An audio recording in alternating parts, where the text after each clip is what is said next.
Աշխատանքային կանգառ են համարում որոշ վերլուծաբաններ ԱՄՆ պետքարտուղար Մարկո Ռուբիոյի 50 րոպեանոց այցը Զվարթնոց։ Նա կնոջ հետ է իջել ինքնաթիռից։ Օդանավակայանում ամերիկացի իշխանական զույգին դիմավորել են արտգործնախարար Միրզոյանն ու նրա կինը։ Զվարթնոցի նախագահական սրահում մի քանի բառ փոխանակելուց հետո Միրզոյանն ու Ռուբիոն տեսախցիկների առաջ ստորագրություններ են դրել մի քանի փաստաթղթի տակ։ Նախաստորագրել են Թրիփի վերաբերյալ միջպետական համաձայնագիրը, հաստատել Հայաստան-ԱՄՆ համապարփակ ռազմավարական գործընկերության կանոնադրությունը, ստորագրել փաստաթուղթ հանքանյութերի ու հազվագյուտ հանածոների արդյունահանման մասին։ Չափազանցություն չի լինի ասել, որ մենք թևակողել ենք պատմականորեն աննախադեպ մի փուլ։ Մարկո Ռուբիոն իր այս առաքելությունը համարել է Թրամփի ու Փաշինյանի բռնած խիզախ ուղին շարունակելը։ I'm really pleased to be here today to continue to further advance Ինձ հաճելի այսօր լինել այստեղ, շարունակելու առաջ տանել նախագահ Թրամփի եւ վարչապետ Փաշինյանի տեսլականը այս խիզախ ուղին, որ տանում է դեպի խաղաղություն։ Կարճ ելույթից հետո ամերիկացի բարձրաստիճան պաշտոնյան հեռացել է, չհասնելով Երևանի կենտրոն, չհանդիպելով Նիկոլ Փաշինյանի հետ։ Ինչով էր պայմանավորված այս հապճեպությունը։ Ինչպես գիտեք, Նիկոլ Փաշինյանը գտնվում է արձակուրդում եւ հիմա նույնիսկ Երևանում չի իմ տեղեկություններով, այլ մարզերից մեկում, Կոտայքի մարզում իրականացնում է քարոզարշավ, ինչպես կառավարության մեր բազմաթիվ այլ գործընկերներ։ Հետևաբար հանդիպումներ, օրակարգի, չգիտեմ, հնարավոր այլ կետեր, որոնք սովորաբար լինում են նման այցերի դեպքում, այո, այս անգամ չեղան,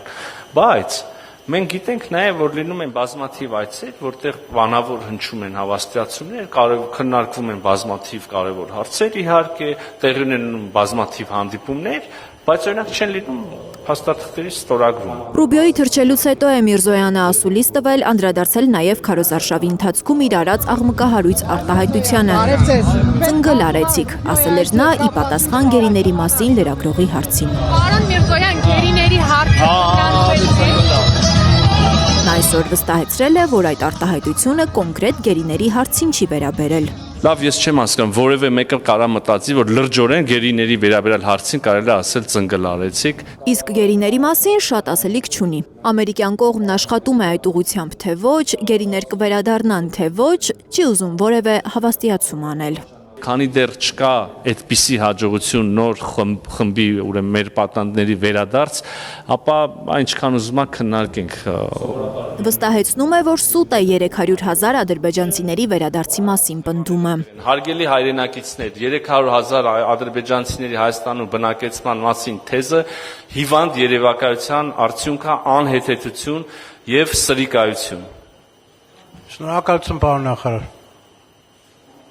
Եվ այս սրանից հետո հնչում է հարց, իսկ քանի ադրբեջանցիների բնակեցման մասին է խոսքը գնում, ոչ մի պարոն Կիրակոսյան։ Այս օրերի ամենակննարկվող հարցերից մեկին հայ-ռուսական լարված հարաբերություններին էլ է անդրադարձել։ Նորից պնդել, թե անսովոր ոչինչ չի կատարվում։ Կարծում է Հայաստանից Ռուսաստան արտահանումների սահմանափակումների հարցը կառուցողական զրույցներով կարող են լուծել։ Մենք ընդհանրապես որևէ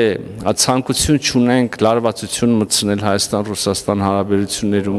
Թրիփի կառուցման նախագծին ռուսների մասնակցությունը թույլ չտալու վերաբերյալ Երևանի դիրքորոշումը չի փոխվել, բայց Միրզոյանը փակագծեր էլ չի բացում, թե որ երրորդ երկրները կարող են ներգրավել ծրագրում, ով է այդպիսի ցանկություն հայտնել։ Պայմանավորվածություններ որևէ չկան։ Վստահեցնում է, որ ընդամենը մի քանի շաբաթ հետո կարող է վերջնական ստորագրվել Թրիփի միջպետական պայմանագիրը։ Լիլիթ Գասպարյան, Լիլիթ Սարգսյան, Առաքել Օհանյան և Արմեն Ապրեսյան, Հայլուր։